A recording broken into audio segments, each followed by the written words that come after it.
Bonjour à tous et bienvenue dans cette 5e vidéo de la série Devenir propriétaire de sa résidence principale. Dans cette vidéo, nous allons regarder ensemble le retrait ou la mise en nantissement de la LPP. La première, c'est le retrait LPP, c'est-à-dire de sortir le montant en cash que l'on souhaitait utiliser comme fonds propres. Et la deuxième, c'est la mise en nantissement, c'est-à-dire on prend notre deuxième pilier et on le met en nantissement, c'est-à-dire on le met en garantie auprès de la banque. Alors qu'est-ce que ça change? Eh bien, il y a premièrement un aspect fiscal. Si je retire de l'argent de mon deuxième pilier, je vais devoir payer un impôt au moment où je le retire. Le deuxième élément, c'est si je retire l'argent de mon deuxième pilier, je vais faire baisser toutes les couvertures de prévoyance. Le deuxième pilier couvre la retraite, mais aussi le décès et l'invalidité. Dans tous les cas, le fait de retirer de l'argent va diminuer la retraite. Dans certains cas, ça peut dépendre si vous avez un deuxième pilier en primauté de cotisation ou en primauté de prestation.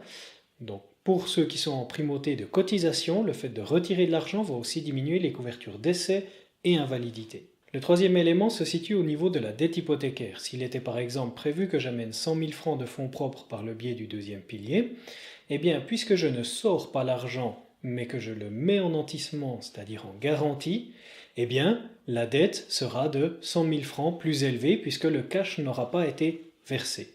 La mise en nantissement aura pour avantage de permettre de maintenir les couvertures de risque du deuxième pilier, tout en sachant que s'il devait arriver un décès ou une invalidité, la banque aura la main mise sur une partie des prestations qui sont versées. Un autre avantage de la mise en nantissement, c'est le fait que l'intérêt du deuxième pilier est généralement supérieur à l'intérêt que vous aurez à payer pour votre financement hypothécaire. Un autre avantage serait le fait que vous n'avez pas d'impôt à payer puisque vous ne retirez pas ce montant-là. Au niveau du retrait LPP, il y a un vieux proverbe qui dit que celui qui emprunte est esclave de celui qui prête.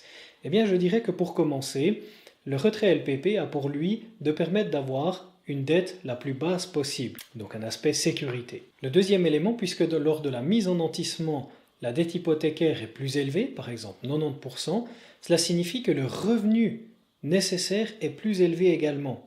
Donc, le retrait LPP permet de devenir propriétaire avec un revenu plus bas. D'un autre côté, il ne faut pas oublier, avec la mise en nantissement également, que l'argent devra de toute façon une fois être payé, à moins qu'en arrivant à l'âge de la retraite, votre bien ait tellement pris de valeur que ça compense cette partie-là. Mais on ne peut pas partir de l'idée que ce sera une certitude puisqu'on ne connaît pas l'avenir. Et puis je dirais également ne pas oublier que les lois peuvent changer. Les lois qui régissent le deuxième pilier actuellement, tel qu'il est maintenant, peuvent changer.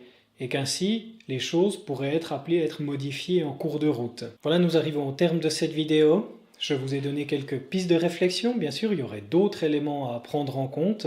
Quoi qu'il en soit, je vous encourage, si vous êtes dans une telle situation, à de toute façon demander à ce que votre situation soit analysée, afin que vous receviez vraiment un conseil personnalisé. Si vous avez des questions, n'hésitez pas à les poser par le biais des commentaires, j'y répondrai volontiers. J'espère que cette vidéo vous a plu. Si c'est le cas, n'hésitez pas à le manifester par un pouce en l'air sous la vidéo ou par le biais du réseau social par lequel vous y avez accédé. Je me réjouis de vous retrouver dans la prochaine vidéo et d'ici là, il me reste à vous souhaiter une excellente fin de journée.